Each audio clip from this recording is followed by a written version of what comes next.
காத்திருக்க போறோம். ஆண்டவரே இந்த 2 hour ஆண்டவர் என்னோட சொல்றாரு, ஆண்டவர் சிஸ்டர் பாத்தீங்க என்னோடு கூட 1 மணி நேரம் இழுத்திருக்க முடியாதா, 1 மணி நேரம் என்னோட கூட காத்திருக்க முடியாதா? இன்றைக்கு நம்ம 2 மணி நேரம் காத்திருக்க போறோம். ஆண்டவருடைய சமூகத்துல 1 மணி நேரம் ஆராதிச்சிருக்கிறோம். 1 மணி நேரம் ஆண்டவருடைய வார்த்தையை கேட்க போகிறோம். ஏன் தெரியுமா? கர்த்தர் என்னை பலப்படுத்த போகிறார். இந்த பூமியில உள்ள காரியங்கள் எனக்கு பலத்தை கொடுக்காது, ஆனா தேவனுடைய வார்த்தை என்னுடைய வாழ்க்கையில வரும்போது அது என்னை பலமாய் மாற்றும்.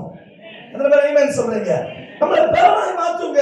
நான் வந்து இந்த பலவீனத்தை இந்த வார்த்தையை படிக்கும் போது நம்ம கழுகுகளை போல சட்டைகளை விரித்து பறப்போம்னு சொல்லி இன்னைக்கு நம்மளால பறக்கவே முடியல.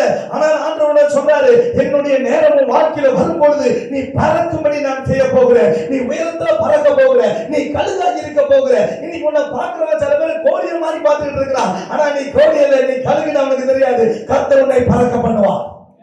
எத்தனை பேர் விசுவாசிக்கிறீங்க? இன்னைக்கு நான் இதை குறித்து யோசிக்கும் போது யாருக்கு பலவீனம் போனது வாழ்க்கையில, பைபிள்ல யாருக்கு ஒரு பலவீனம் போயிடுச்சு அப்படின்னு நான் எடுக்கும் பொழுது ஒரு மனுஷனை நான் கொஞ்சம் எடுத்து காண்பிக்க விரும்புகிறேன். இந்த மனுஷன் வந்து நியாயாதிபதிகள் இருக்கிறாரு, ஜட்ஜஸ்ல. இவர் யாருன்னாக்கா சிம்சோன். இந்த மனுஷனுடைய பேரு சிம்சோன்.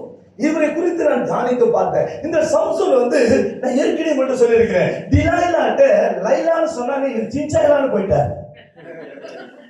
அவரு வந்து டிலைலா, அவருக்கு தெரியும் நான் வந்து அந்நிய ஜாதிகளோட கூட நான் போக கூடாது, ஆண்டு என்ன ஒரு அபிஷேகத்தை வச்சிருக்கிறேன், எல்லாம் தெரியும். ஆனா அந்த டிலைலா லைலா லைலா அதாவது சீன வார்த்தை தெரியுங்களா, லைலா வா. நீங்க போய் சொல்லுங்க சீனிச்சை பார்த்து லைன் கூப்பிட்டீங்கன்னா ஒரே ஆளா விட்டுருவா. ஏன்டா என்ன பார்த்து வா லைனு கூப்பிடுறாங்க, என்ன வான்னு கூப்பிடாது, உன் முன்னாடியே வான்னு கூப்பிடு லைலா. இவர் லைலா லைலான்னு சொல்லி இருக்கிறாரு. இவரு பார்த்தாரு சின்சாயிலா, அதுவும் சீன வார்த்தை தான். சரியா அடிச்சு விட்டுரும். அவர் போயிட்டாரு, வேலைக்கு இறங்கிட்டாரு.